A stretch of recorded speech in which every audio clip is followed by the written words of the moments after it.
Bueno, hay que respetar la decisión de la jueza, pero yo lo que quiero destacar aquí es el hecho de que mientras ellos van a la cárcel, en Pandora se liberaron. Ahí es una diferencia. Es evidente que los juzgados anticorrupción están aplicando la ley en la forma que ellos estiman que debe ser aplicada. Uno puede estar en contra o a favor, ese es un asunto ya muy personal, pero ellos están aplicándolo objetivamente. Pero en el caso de la Corte fue evidente que la decisión fue estropeada, no fue una decisión correcta. Y sin embargo se dio. Ahí hay una diferencia. Y esa diferenciación en los estrados judiciales para aplicar la ley, ahí es donde se revela que no hay equidad en la aplicación de la justicia. ¿Y esa inequidad va encaminada a un mal mensaje que podrían estar dando estos juzgados anticorrupción? No, los juzgados anticorrupción creo que no, es decir, lo que está generando es una impresión en la ciudadanía de que hay indulgencia de un lado y hay rigurosidad del otro.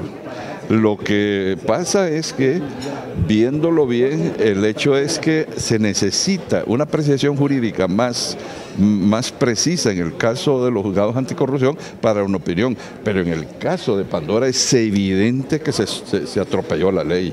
Y se atropelló la Constitución y se atropelló todo. Mire, yo soy partidario de que todo el mundo sea escuchado en libertad, pero no soy partidario que se utilice la función legislativa para aprovechar y resolver casos particulares, específicos, que están en este momento conociendo los tribunales. Ahí es donde está el problema, porque este código originalmente planteaba libertad para todo el mundo, y solo excepcionalmente era el caso de la prisión preventiva.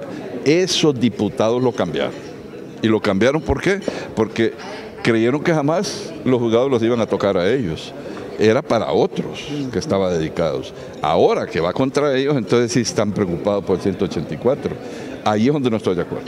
Es cierto que hay que modificarlo, pero no hay que modificarlo ahorita. De acuerdo, estoy de acuerdo, definitivamente. Aquí el problema es utilizar ese argumento para favorecer esos casos de políticos corruptos, ahí donde no estoy de acuerdo. Por ejemplo, en el caso de los señores del Consejo de la Judicatura, desafortunadamente les tocó en estas circunstancias, ¿verdad? Y que sean los juzgados anticorrupción. Pero en ese caso hay que entrar más a fondo, ellos tienen que demostrar su inocencia, cuestión que creo que en algún momento algunos de ellos la van a demostrar, pero en tanto eso no se resuelva, los juzgados tienen que aplicar la ley.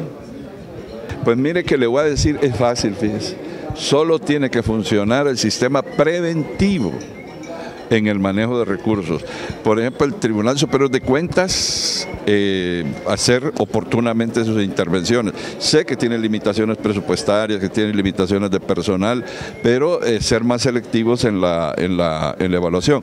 Pero para que el Tribunal Superior de Cuentas haga bien su trabajo, de previo deben funcionar bien las auditorías internas de las instituciones, porque si la auditoría interna hace bien su trabajo, el Tribunal Superior de Cuentas es poco lo que tiene que hacer, solo va a ir a los casos gruesos y debidamente señalados por la auditoría interna.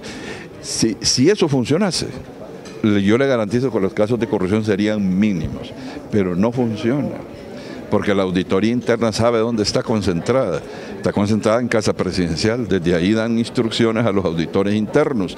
Por eso es que usted ve que en el caso del Seguro Social no hubo un solo informe de la auditoría interna advirtiendo lo que estaba sucediendo en el Seguro Social. ¿Pero por qué es eso? Porque el jefe de la auditoría está en Casa Presidencial, que es el gobernante. Él es el que decide entonces a quién auditar y a quién no.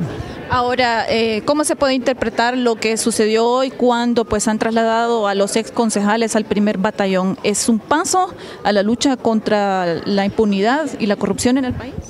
Mire, como novedad, indudablemente que lo es, porque es inédito. Nunca se había visto que un expresidente de la Corte fuese a la cárcel. Y tampoco que integrantes de un organismo que supuestamente era para asegurar que los jueces y magistrados no fueran corruptos, pues igualmente vayan a la cárcel. Es novedoso. Y eso quiere decir que a esos niveles de ese circuito anticorrupción se está actuando irrestrictamente con apego a la ley. El hecho es que mientras ellos están trabajando así, allá en la Corte Suprema trabajan de otro modo. Y ahí es donde está la injusticia que se está viendo. Por eso creo que el problema no se va a resolver modificando el artículo 184. El problema se va a resolver exigiendo a los magistrados de la Corte Suprema que hagan lo mismo que están haciendo los juzgados anticorrupción, que actúen apegados a la ley. Y después de eso que reformen el 184.